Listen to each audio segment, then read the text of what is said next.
Well, I like to say that I come from 7 states and 5 countries. More of a global citizen than anything else, but I grew up in Cleveland, Ohio, in the Midwest. Got my graduate degree in public administration and international policy. And then a friend asked me to come help her on a project in Afghanistan. So I paid for myself to go and volunteered my time in Kabul with the Afghan Women's Network. And after sort of dipping my toe into that water, it was hard not to go back. So I spent 3 years basically in and out of Afghanistan. And a lot of the military think that I'm crazy because I sometimes drove myself around, didn't have security on a couple of the times that I was there, and then didn't live, like I said, behind the wire. When I came home from Afghanistan, finally, my father said he slept for the first time in 3 years. My brothers just thought that I was a bit crazy. And my mom, I think, understood, because she and I talked quite frequently about what I was doing. And not that my family didn't understand what I was doing and why I was there, but I think they didn't understand why I was willing to put myself in harm's way. My father served in Vietnam with the Air Force and was definitely wounded emotionally because of that. And we couldn't wake him up in the morning without sort of standing at the end of the bed, because he would, as soon as you touched him, he'd jump straight out of bed. So there was always a lot of trauma that we knew he held from his time in Vietnam. And I don't think he wanted me to see or experience any of that. And so that was his fear. And so he understood it more than the rest of my family would have. And I remember in my interview before I moved to Kandahar, someone asked me, the woman in the organization asked me why I was willing to go. And at that time, no one was willing to go. And my response was, because no one else will go. And the work needs to be done. And there's a lot to be done. So the third time I was in Afghanistan, I was there with a contract through USAID, the United States Agency for International Development. And we had a lot of security. If you went out, you had a driver and potentially a shooter in the front seat. You had follow-on cars with lots of Afghans behind you who were fully armed. So it was a very new experience. And the first day that I arrived in Afghanistan for that project, I met Pete. And he happened to be painting and was wearing shorts that were way too short. At the time, Pete was out of the army and had spent a couple of years in Iraq, and now had been in Afghanistan for quite some time. And overall, between Iraq and Afghanistan as a security contractor, he did that for 5 years. He was someone that we all trusted. He didn't drink. So you knew that no matter what time of day you called him or what was going on or what issues there were, Pete would, 1, be able to solve them for you, and 2, people really trusted him. And he always went above and beyond. I mean, he went to very sketchy locations in Kabul to make sure cats got to the vet, and so people stayed sane, and birthday cakes were picked up after an explosion, that to make sure that people felt appreciated, acknowledged, and okay. Very quickly, it was obvious that we had feelings for each other. And he asked to be removed from the project and eventually was. So I was in Afghanistan without him for quite a while. And we had obviously begun dating. And I came back to Australia and brought my mom here. And I met Pete's son, Tom, who was 10 at the time and beautiful. And fell completely in love with both of them. So when I was in Afghanistan and Pete was back here in Australia, he was struggling quite a bit with the idea that he couldn't gauge the level of threat, couldn't help keep me safe, and realized very quickly that without a career, he didn't know who he was. His identity was deeply rooted and wrapped up in that, and without it, he felt rudderless and quite lost. And he actually was suicidal. And it wasn't the first time he'd been suicidal, but I think it was the first time he'd realized some of the reasons behind the cracks, and the first time that he actually started talking about things. After quite a bit of intensive therapy, I could see that he was getting better, and decided to give it another chance with him, because I was definitely fearful of someone who wasn't willing to take care of themselves and take the steps to actually get healthy. So when I saw him taking those steps, I said, absolutely, fully invested, let's try this again. And was really proud of him. And so I went on leave from Afghanistan and took him to see my family in the States. The deal was sealed, if you will, after that trip.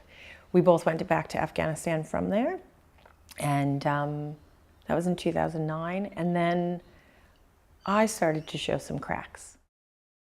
For me, one of the most challenging things was not knowing who I could trust. And I was the regional director in Jalalabad for quite some time, and found that we had an incident where they thought there could have been a bomb in the house, and we had dogs through, and we had to shut down the house for a couple of days. And wondering, which one of you is it? Which one of you wants us dead? Which one of you can't I trust?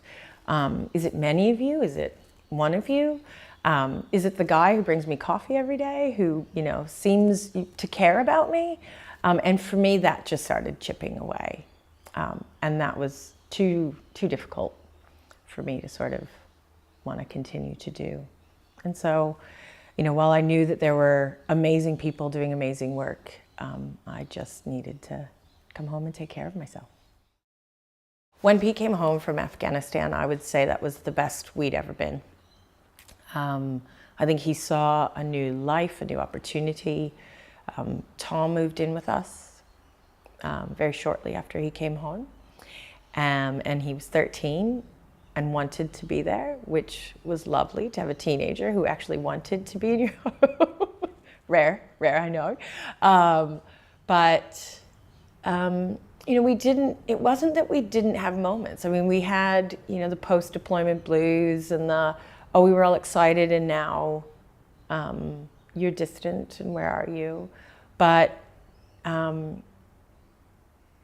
think the kids really helped him reintegrate and find joy and love, and was very supportive, and was a doting father and a doting husband. He was quite proud when he was promoted to sergeant again. And I think started to settle and started to really perform. And when the mission in Iraq was announced, and a number of men and women from the unit went over to set it up, there was a need for a lot of them to step into positions that they wouldn't have had the opportunity to if they hadn't been away, if there hadn't been so many people away setting up that mission. And he thrived. Mind you, he was never home. But because he was so happy when he was home, it was easy to have him be busy. When I struggled was when he worked an enormous amount and then came home and there was nothing left for us. And when that depression would rear its head, when that it was, that real need to disconnect from the world, and we saw a shadow of him. When he had the stroke in Iraq, he had the attending doctor call me directly and let me know that they were giving him an injection, and there was a 30% chance of death if they'd given him the injection and he had a a bleed instead of a clot. We were lucky, it was a clot. And he healed very, very quickly. On the outside, you wouldn't have known there was anything wrong with Pete. No droopy, face, no physical manifestations of it. The only thing was a slight spot in his vision where he struggled to see, but could obviously compensate for that. But the mental side wasn't going as well, and the cognitive side wasn't going as well. He wasn't able to process things as quickly. He wasn't able to do tasks as efficiently. His brain wasn't functioning as quickly as he was used to it functioning. And he was still in a very high-performing environment. So he's surrounded by all of these incredibly talented, driven, smart men and women, and his brain's, lagging. And I think that he was really worried about that. Pete struggled with suicide off and on throughout his life. And I think for the Army, they were completely unaware of that. Pete's death came as a complete and total shock to his unit and to the majority of our friends. It did not come as a shock to me, to Tom, to my family, or to Tom's mom and her family.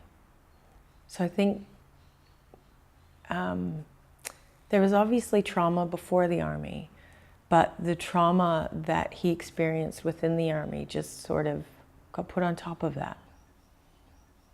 It all sort of came to a head when he was literally having a meltdown and yelling at our children. And I said, you have to, we can't keep doing this, and you need to get support. And he definitely attacked me directly and became violent. And we had to leave. And that was 3 days before he died.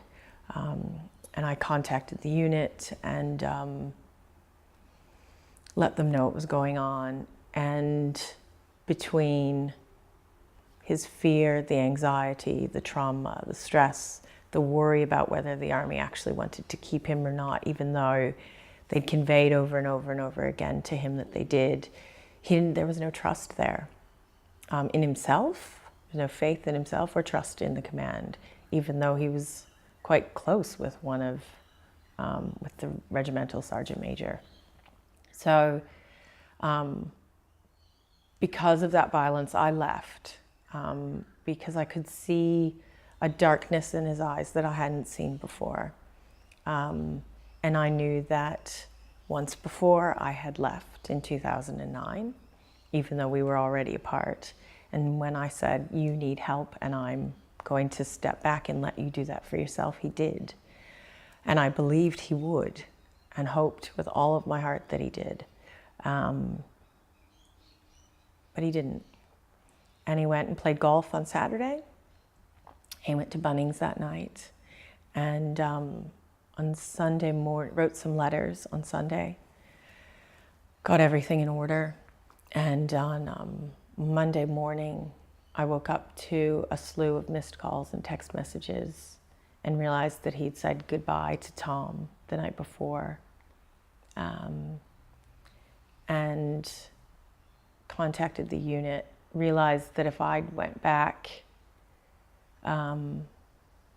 nothing would get addressed and that I couldn't go. I didn't know if I'd be safe, and I didn't know if, I certainly didn't think that he'd get help if I went back. And I asked him to get help. I said, you did this for me once before. I really want you to get help. And I think about 15 minutes later, the unit chaplain was on the phone with him. And he said all the right things. I know what I have to live for. I wouldn't consider suiciding. I teach mental health first aid. I have a wife. I have a family. I'm going on a promotion course. Please, it wasn't so kind, but I think he probably abused the chaplain, hung up on him, and less than 15 minutes later, he took his own life. I think sometimes living with PTSD and caring for someone with post-traumatic stress or deep depression, you sometimes wonder if you wouldn't be better off without them. If it wouldn't be easier, and especially for the kids, especially if they're going to be violent. And it's a living nightmare. You're walking on eggshells, you're anticipating responses, you're moving and changing things and manipulating things so that you know exactly what will happen so that this person is okay. You can see the waves coming and how to anticipate those and cut them off at the pass, or what to do because they're coming and you can't stop them. When to leave the house with the children and spend the night at a friend's just because you think it's a good idea, even though you can see their stress getting out of control and they need that space. And that living nightmare is still better than what's left over when they go. And I think I hear women talk about post-traumatic stress and the exhaustion, and I feel for them terribly because I do know it's a living nightmare. But I also know that the trauma and the pain and the suffering that comes from someone taking their own life is much worse. There's no hope. There's no more arguments. There's no more solutions. It's over. They've ended that conversation for you. They've ended that argument for you. You know, losing my husband the way that we did not only impacted our family, the unit, our friends, etc., but it made an 11-year-old little boy whose brother had just joined the army say, well, if Pete can't survive this, how's my brother going to survive this? And couldn't go to school without crying for an entire term because he was terrified that his brother, a bright and shiny new military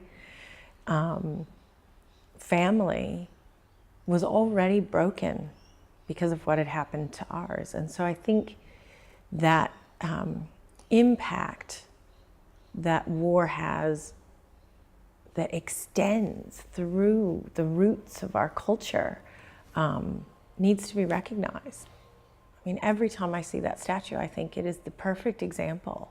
I think it's incredibly beautiful and perfectly representative of the sacrifices that are made on our nation's behalf every day. And it's not just when they're deployed. It's the trainings, it's the everyday service that those partners and families are supporting that allow for them to even serve. I think our soldiers often think that our lives would be better off without them, that their partners are shockingly strong and able to carry on without them. And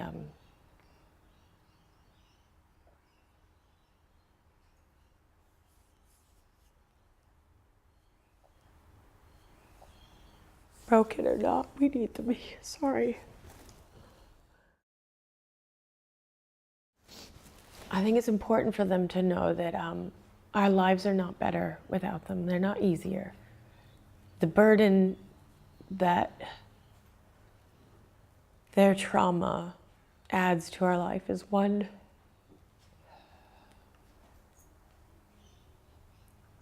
that we're willing to carry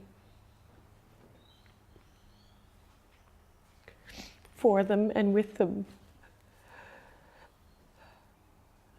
And we'd rather do it with them than deal with all the trauma that comes when they decide that it's going to be easier for us without them.